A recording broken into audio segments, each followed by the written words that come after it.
The Pacers get a great win Friday night and then a down loss on Saturday. This inconsistent team is not defending well enough and needs a second guy next to Haliburton to be as good as they want to be. We'll break down all of that and more with Jimmy Cook on today's Locked On Pacers podcast.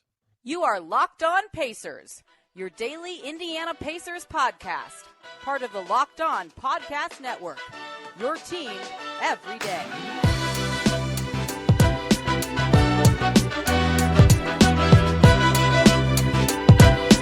Happy Monday, everybody. Hope y'all had a great weekend and welcome into another edition of the Locked On Pacers podcast, where we, of course, talk about the Indiana Pacers. As always, my name's Tony East. I cover the team for Forbes and SI, and today, talking Pacers and the weekend that was 6 games in, and they're 3-3 with 2 impressive wins and 2 down losses. Losing to the Hornets on Saturday, a big damper after a nice win Friday night against the 3 All-Star Cavaliers at full health.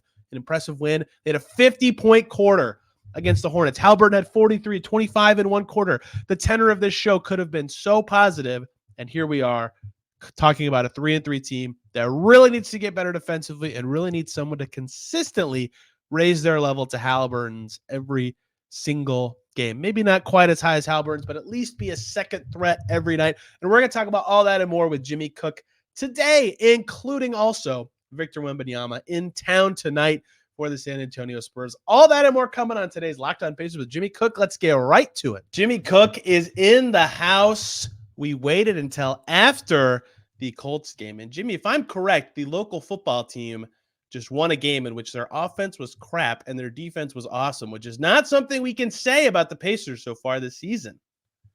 Kenny Moore is the only corner worth anything on the Colts. 2 pick sixes for him, Tony. This is a Pacers podcast, so I'll leave it at that. But if you were a Colts fan and you cross over as well with the Pacers, you were enjoying yourself at least today. Probably mixed feelings, though, from the last couple for the Spurs. Yeah, back and forth for the Pacers. 2-0 and then 2 losses, and then they just keep splitting. They can't get a high. They can't get too low. Weird weekend for the Pacers. Really nice win over the Cavs. All 3 All-Stars played for Cleveland, and they beat them. That's great. Then they lost the Hornets the very next night, right? Like, it's really hard to get a read on these guys. Something I talked about on one of last week's shows that was, like, striking to me about this team was kind of their inconsistency from game to game. And I kind of wanted to put it into text today, especially after the game Haliburton just had. I'm really mad that they lost on Saturday because this show could have been 15 minutes of just like, oh my God, that third quarter was like the craziest thing I've ever seen against Charlotte. 50 points in one quarter. They couldn't miss. Haliburton, they made 17 shots that quarter. Tyrese Haliburton made or assisted 14 of them himself. Sure. He had 25 points in the quarter by himself. Like, for a guy who has all season been like, I'm not playing up to my standard, I feel like I'm coasting sometimes, I was like, oh my God. And then they lost. So I can't even talk about that quarter on like this huge high because there was a big down moment after that game. The thing that is like the perfect illustration of their consistency to me, right? They beat the Wizards opening night. Haliburton's been not up to what he expects early in the season. He's still been awesome. His stats look amazing, right? He was good. And then Bruce Brown had 24 points and they win. Then they beat the Cavs. Haliburton was good. He had the clutch moments. Neesmith has 26 points and they win. And when they beat the Cavs the second time, Haliburton was good. And Turner had 27 and they win. And in the other 3 games, they haven't had someone else raise up to that level they need to have a second dude be like bending the defense and changing the game. And that's where they need some consistency. Either someone to be that guy or just playing at a level of offensive empowerment where someone is always going to be that guy because someone's always going to be open. That's where they've kind of fallen short to me is they haven't been able to have a number 2 guy every game. And the choices for them, not to say they're limited, but it's been a mixed bag at times, right? Like you look at Friday night, and by the way, I don't know if there's a segue for this, so I'm just going to force it anyway. You mentioned that you were poolside for the Friday night in-season tournament court. I brought some sunscreen tonight. Yes! Just in case you needed it for the pool. I figured that it could be useful.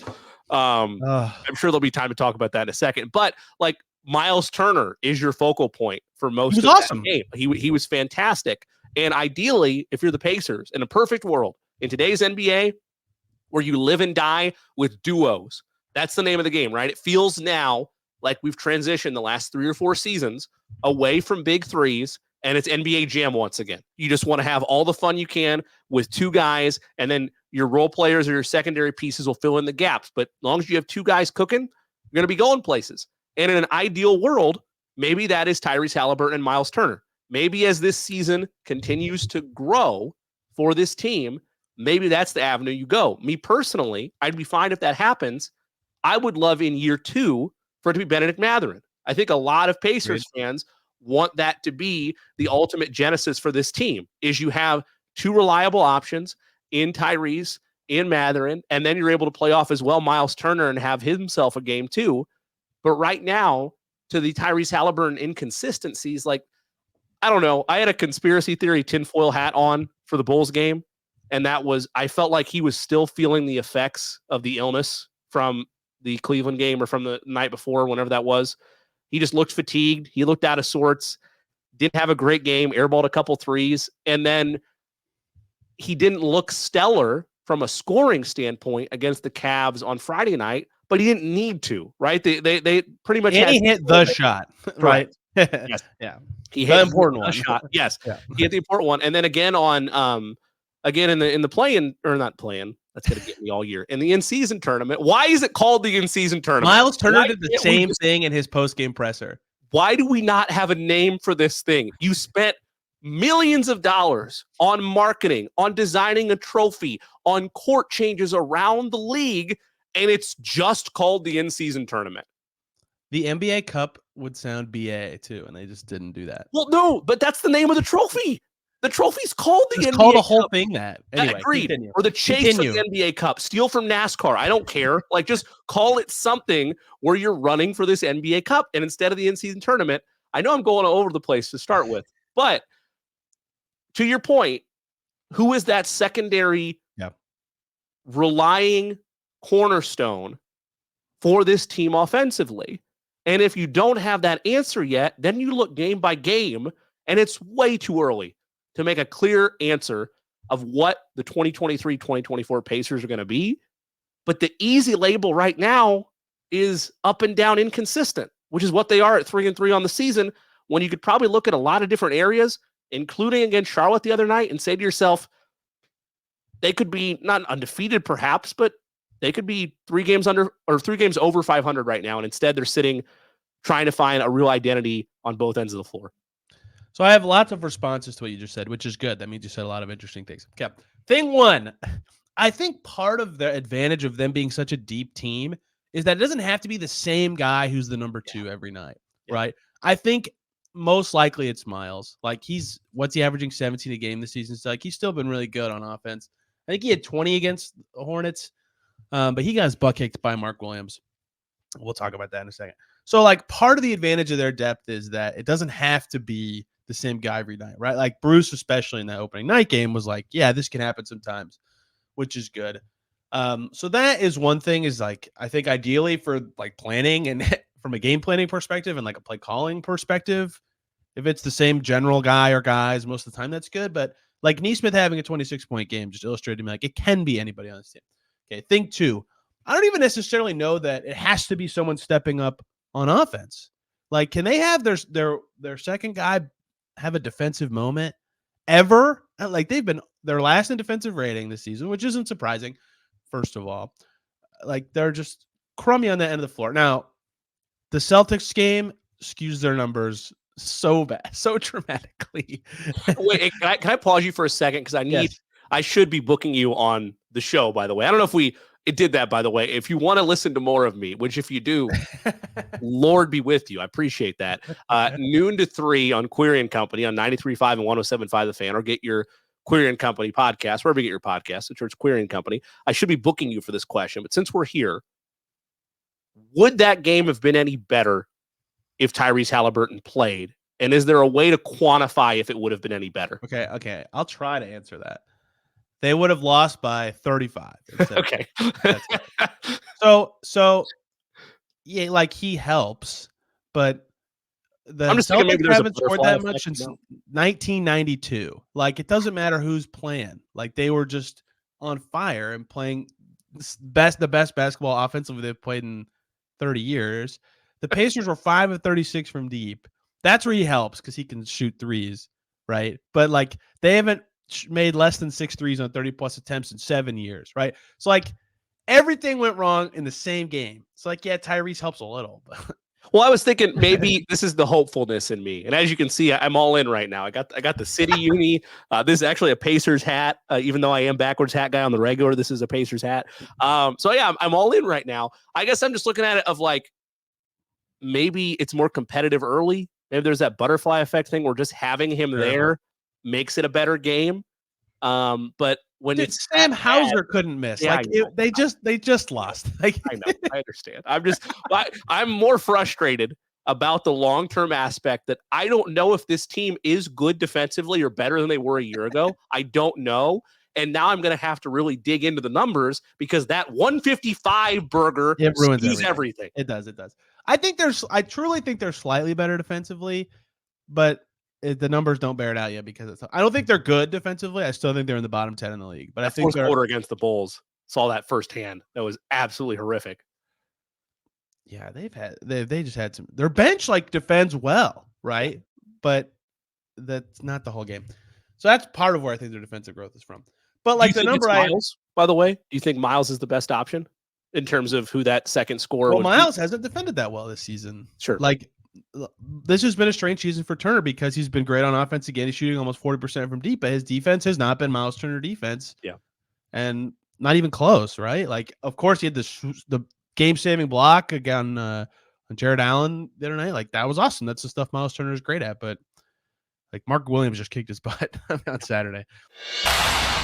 Hey, everybody! Have to take a short little break to talk to you about Game Time. It should be easy to buy tickets to your favorite events. Not a frustrating experience. You shouldn't have to worry about when you're gonna have to buy them or the price. Instead, you should know you're getting the best deal and have an easy time. And that's where the Game Time app can come in with their last-minute tickets, their flash deals. It's easy to find and buy tickets for every event in your area, and their low price guarantee, event cancellation policy, and job loss protection make Game Time the best way to buy tickets to all your events. I used Game Time when I was in New York to buy tickets to New York Liberty games. Super easy, super awesome experience. Got to see the view from my seat before I bought them, and it was spot on. I had a great time. The Liberty beat the Wings. It was a great experience. Check it out yourself. Their Game Time guarantee means you'll always get the best price. If you find tickets in the same section row for less, Game Time will credit you 110% of the difference. That's a great deal. Take the guesswork out of buying tickets with Game Time. Download the Game Time app, create an account, and use the code LOCKEDONNBA for $20 off your first purchase. Terms apply. Again, create an account, redeem the code LOCKEDONNBA, LOCKEDONNBA for $20 off. Download Game Time today. Last minute tickets, lowest price guaranteed. Yeah, the defensive stat to point to like Tyrese Haliburton's running mate doesn't have to score. Like the 3 losses they've had, an opposing trio has combined for 65 plus points, right? Amazingly, I can't believe I'm saying this. It was Tatum, Brown, and Hauser. Sam Hauser in the Celtics game. It was Williams, Rozier, and Hayward Saturday night. And in the Bulls game, it was their big 3, Vucevic, Levine, and DeRozan. Like if you slow down one of the 3, in theory, that makes you better. They weren't beating the Celtics anyway, but like you slow down one of the 3, you could have beat the Bulls. They easily could have beat the Hornets. They almost did anyway. So that's my second point would be, I don't even necessarily think they need their second guy to be all offense. The third one is you mentioned Mathurin, and I think he, from a scoring perspective, he's a very natural scorer. Seems like the guy. I keep seeing a lot of people saying stuff like, oh, down year, what is going on? Like, is this guy busting to something that makes sense with him starting? Isn't he doing everything that was hoped he could do? Like, that's not true because the hope was, and I maybe am guilty of talking about this too, was that he would add this passing element while still scoring 1 billion points a game and getting to the foul line a gazillion times. And that has not happened, right? But he's doing all the like passing stuff and defending kind of well, at least on the ball. His team defense definitely still needs some work. That like is like, this is exactly the step forward that I feel like Ben Mather needed to take this year, right? So the concerning part is he hasn't gotten to the line as much and the shots aren't going in. And those are not like brush him off concerns. That's a big problem. Like he's basically doubled his assists per game. And it's like fitting into the starting 5. I'm kind of okay with his scoring being down right now if it means he gets better at that stuff. Fit like if we get to 40 games in and he's still shooting 40% and averaging 12 a game, yeah, okay, let's call in the problem police. But right now I'm okay there. So anyway, I had a lot of thoughts about what you just said. And I think there's a lot of ways they can get this consistency going because Haliburton hasn't even been to his like expected level. He's even said that. They just need someone else, one guy to be there on either end every night to be a little better, but they haven't had that, and that's why they're 3-3.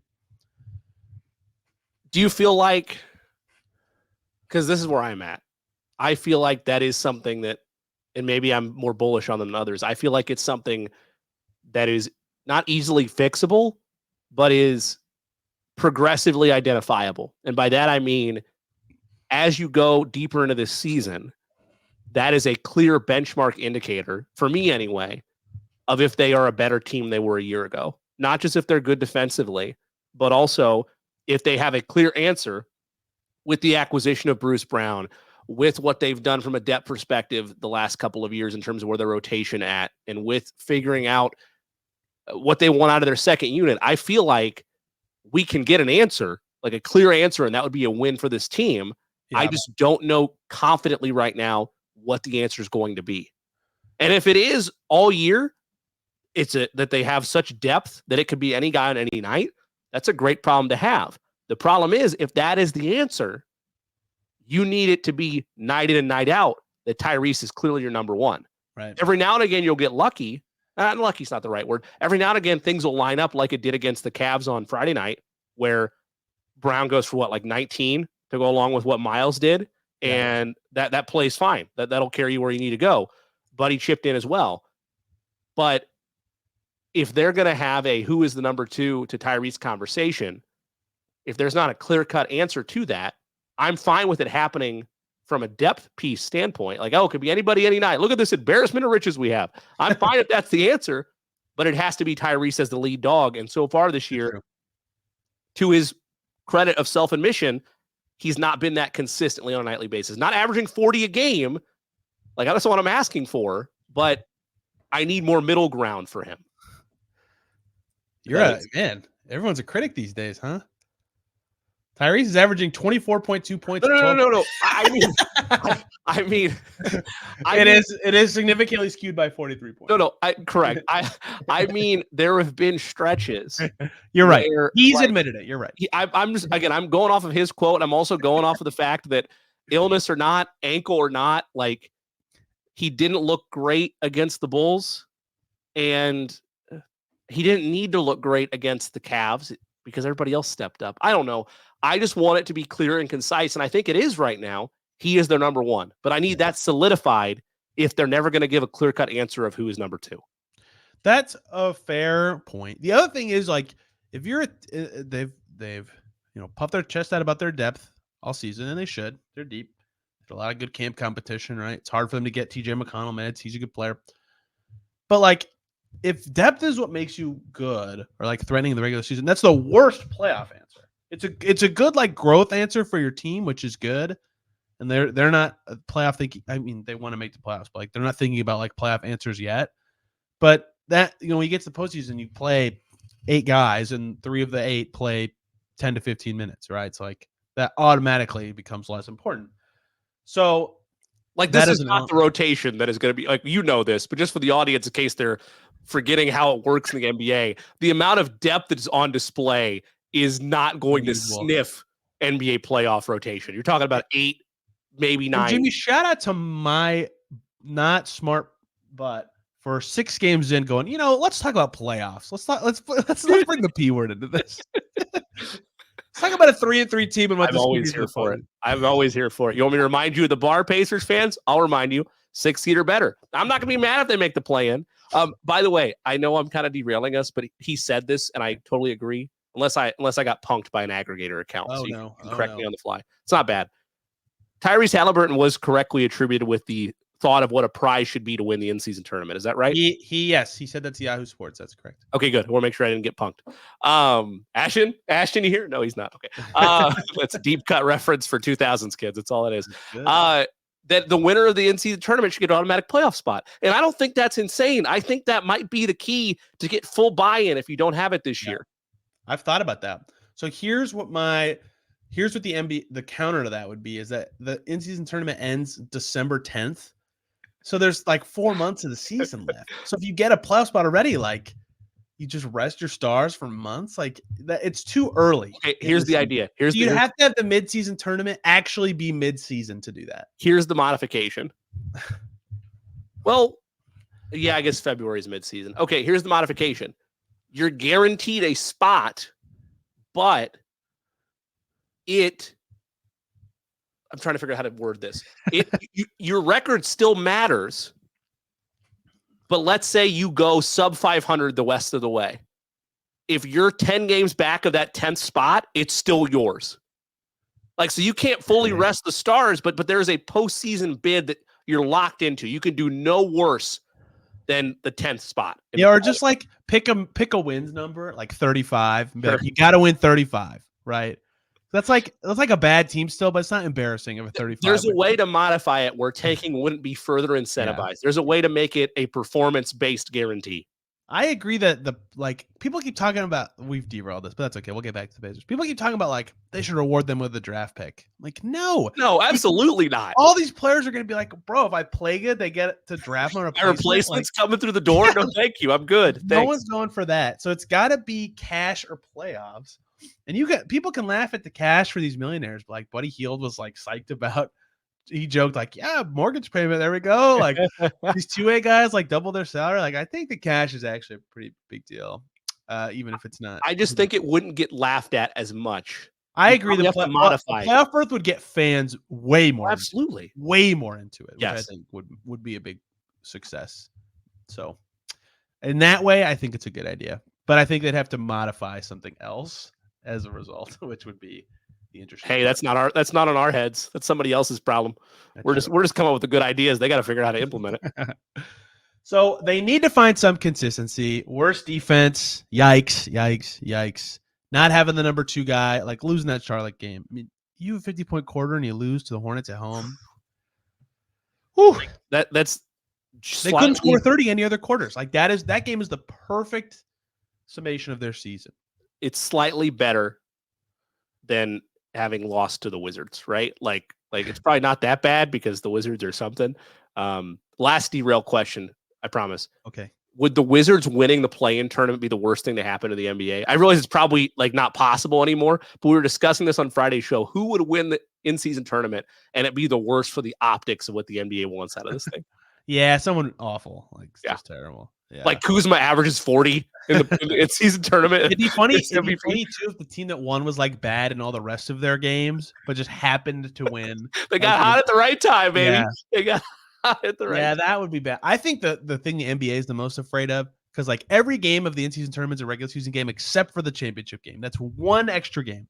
Yep. And so the NBA's biggest fear is in that one game.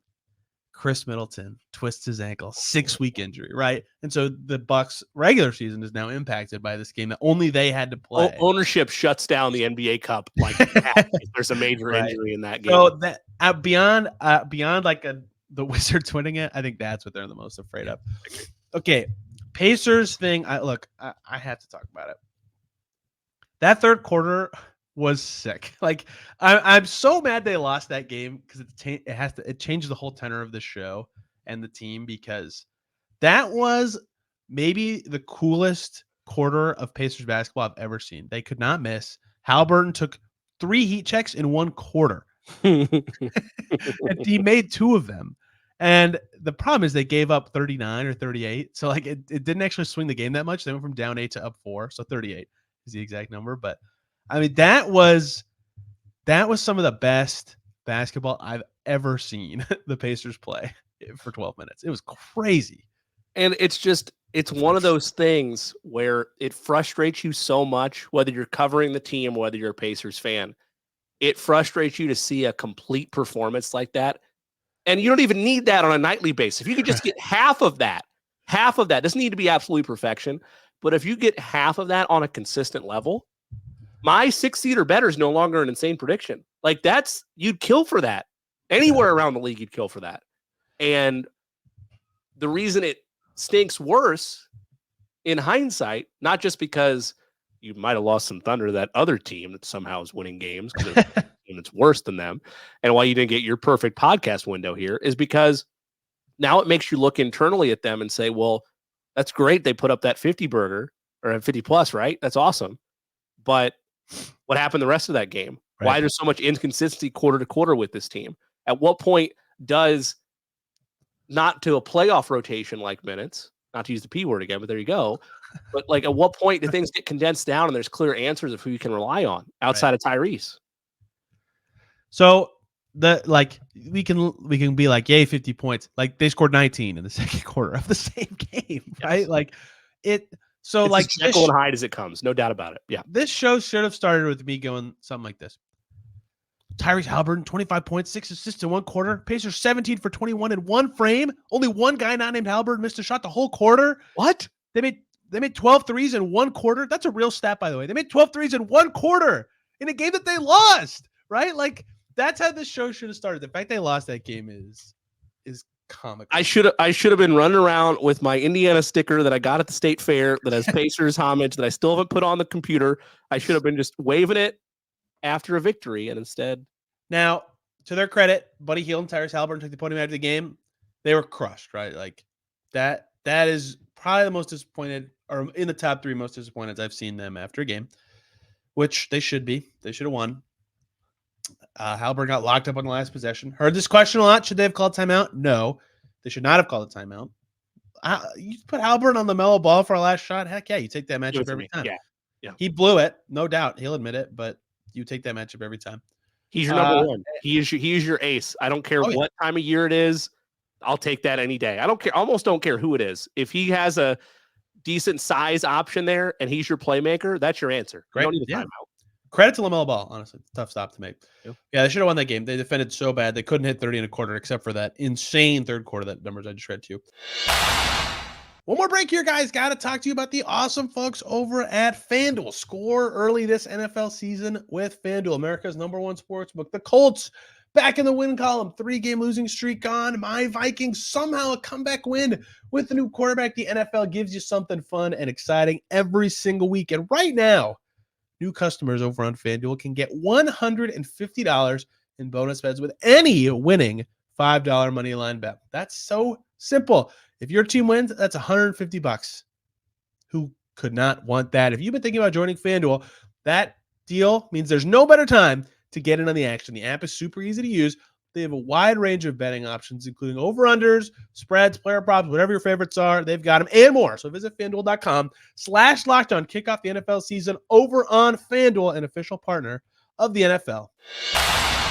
Last thing we want to talk about here today, Jimmy. I don't know if you believe in alien life form or any form of life beyond the human race. But tonight, the San Antonio Spurs come to Indy. And none other than Victor Wembanyama. Appointment viewing for myself. Jimmy, when I check NBA games every night now, if the Spurs are playing, I pick the Spurs game. I don't pick any other game. I'm watching Wembanyama.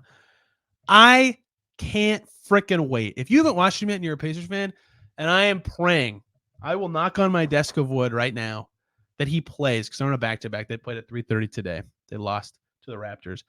That he plays, because he is unlike anything I've ever seen before. It is unbelievable. Cards on the table. I'm dealing with a little bit of a head cold. If I didn't have said head cold and need rest after my day tomorrow, I'd be paying some money to go see him play. Of course, I've been to many Pacers games already this year, so I want to see the Spurs play, but I also want to see what he looks like in person. It's not fair. Like it is the quintessential 2K. I'm going to make a guy that nobody can stop. Nobody can do anything for. That's right. He's 7'4" and he's my point guard. Like that's what's happening here. And that was the hype all off season, all into the draft, all for the draft lottery.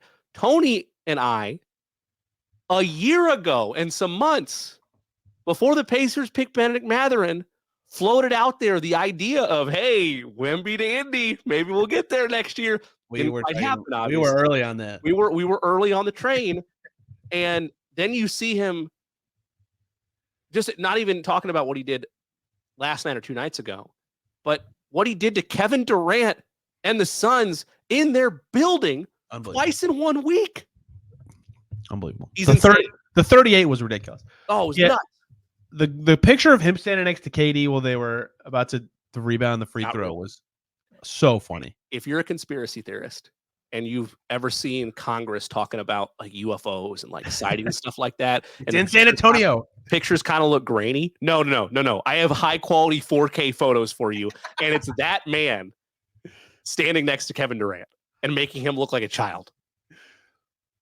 I was talking to Obi Toppin about Wemby like earlier this week. Like I was almost like, yo, is it weird if I just go stand next to him? Like with this I just want to like. I think as long as it's not a selfie, you're fine. I know I'm not taking a picture. I understand. Like, I when the Warriors are in town, I'm watching Steph warm up. Like I've seen this a million times. I know he's the best shooter ever. I have a job to do. Like I need to be asking people questions and watching stuff. Like I'm watching Steph warm up. I'm gonna do the same. Even if he's not playing, I bet he warms up. I'll watch him warm up. He's currently averaging 20.5 points, 8.2 rebounds, and almost 3 blocks per game as a rookie. And who is still figuring out this whole NBA thing. I mean, he just who guards him? No one. No. He's playing the 4. On the Pacers. Who guards him tonight? Obi, probably. Well, who else could it be? I mean, the only their guards are too small, and Miles is going to be on Zach Collins. Yeah, right. Yeah, it's got to be Obi. Wow, that's a great question, though. Like, nobody. But the thing is, this is not. You asked me that question and you laughed. We're not. I'm not. I don't think you're laughing at the answer. I have an idea. No, I have an idea. That's no so one has any. There is no answer. No, I have an answer that's so comical that it's not going to happen. Okay. Switch Miles' assignment and instead put Sticks in the starting lineup and put Miles on him. Maybe so. Well, we can laugh at the Pacers' options, but like no team. That's every team's situation. It's not just the Pacers' joke. It's every team's joke. I felt bad being so harsh. Like when the Pacers got smoked by the Celtics last week, I was like, "Oh, Bruce Brown can't guard Jason Tatum." Like nobody can guard Jason Tatum, and like that's like a low level example. Like actually, no one can guard Wembanyama because he's so tall. Idea. McConnell just to mess with him. McConnell in the starting lineup, just put him on Wemby and just see what happens. The Steph Curry Wemby opening tip. I love the preseason. It was a preseason game. It was so funny. Yeah, start McConnell, let him do the tip, laugh your butt off, call a timeout right away. Rob Perez on Twitter has this thing going where he's tracking every Wemby tip. I saw he lost one finally. Oh, did he lose one? He lost to Nurkic in one of the Suns games. Oh man, dang it. Okay, then scrap it all. Never mind. He lost to Nurkic in one of the Suns games. Wow. I know that was very funny. Wob's a big Hallie fan, which cracks me up. Yeah, it's very. You know what was the thing they used to do in football where they're like, if the team wears the wrong jerseys, they get penalized a timeout. See, the other team would immediately call a timeout, so it wasn't like unfair. Do that, like do a gimmicky jump ball with McConnell and Wemby. The whoever wins the jump calls a timeout. The other team calls a token timeout, so it's fair. Yeah. We all laugh, and then the game is played like normal. How about that? I'm here for it. No, I'm serious. Put McConnell on him for a possession. Just see what happens. Just see what happens. What's the worst that could happen? He's going to score. He's going to do that on everybody getting Maybe McConnell ends up with 7 steals. People laugh. Exactly. He's too quick. The lateral quickness. He's just going to sneak behind him. People laugh about this, but like the reason Wemby's going to have a lot of turnovers his first season is because he dribbles from so high. Yeah. That like it's kind of easy to track the rhythm. Gravity is your friend, defenders. Gravity is your friend. Almost 4 turnovers a game. That is definitely his biggest wart so far. I can't wait. I hope you guys can't wait. We're talking all about that. He can't shoot free throws, apparently. Is that still true? He has not been making the free throws. Would you like me to read you his percentages? Yeah. His free throw percentage is okay, to be clear. 49% from the field, 31.3% from deep, 74% from the foul. Okay, that's not bad then. Never mind. Look. I was telling my friends, like, I know you guys, my friends don't like basketball that much. I was like, guys, you got to watch this French kid. Like, he could be the best player. something new friend, something. I'm just kidding. And they were like, nah, I've never heard of him. And now they're like, yo, you were right. I'm like, I know. So I'm very excited. I hope you guys are too. Tomorrow here on Locked On Pacers, we'll be talking all about it. I can't wait. It's going to be a blast. And this week, 3 games in 4 nights for the second time in a week for the Pacers. We'll have all that coverage here on Locked On Pacers. Jimmy, thank you very much for the time on Football Sunday. That is a big ask of you. Thankfully, the Chiefs were overseas and played in the morning, so you were free at night, and they held on. Where can people find you and your work covering all of indie sports, including these Pacers? So, yes, football happened today. Yes, the Chiefs did win. I appreciate that. And the Colts also won, that other team in town. Yeah. We'll talk Colts. We'll talk Pacers. on 93.5 and 107.5 The Fan all this week and every week until the end of time, or until they stop having me do it. You can follow me on Twitter at the J Cook. And again, you can hear me noon to 3 on Query and Company, 93.5, 107.5 The Fan, or join us in the break room, the company YouTube chat. You can search there on 1075thefan.com.